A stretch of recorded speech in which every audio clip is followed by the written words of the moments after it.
ফেকশন প্ৰতিযোগিতাৰ গোপাল আমাৰ হাতীটো হাতীয়েই বান্দৰৰ উৎপাত কম নহয়।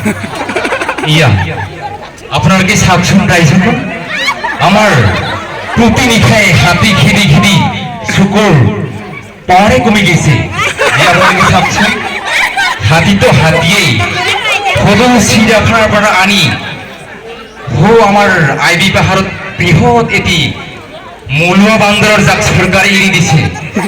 আমাৰ সেই বান্দৰৰ ঝাপত আমাৰ জাৰগাঁও বাঘেৰ আগুৰি ভাবিছে হাতে কোনোবাৰ পাকঘৰৰ আৰু এই কোনোবাৰ বিছনাত টোপনি মাৰি আহে আৰু কেতিয়াবা কাৰ পালেঙত কিতাপ পত্ৰ বহি লৰচৰ কৰি আহে কোনো ঠিক নাই।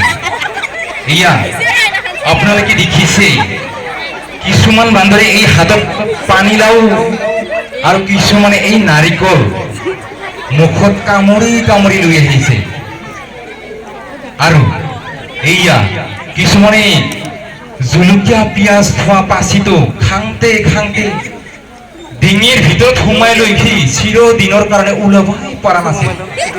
আৰু এইয়া কাৰোবাৰ কোন ছোৱালীৰ মেকআপ কৰা এখন সৰু আইনা এই বান্দৰটোৱে লৈ আহিছে।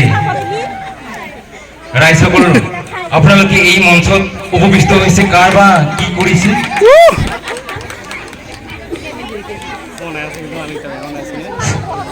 ধন্যবাদ।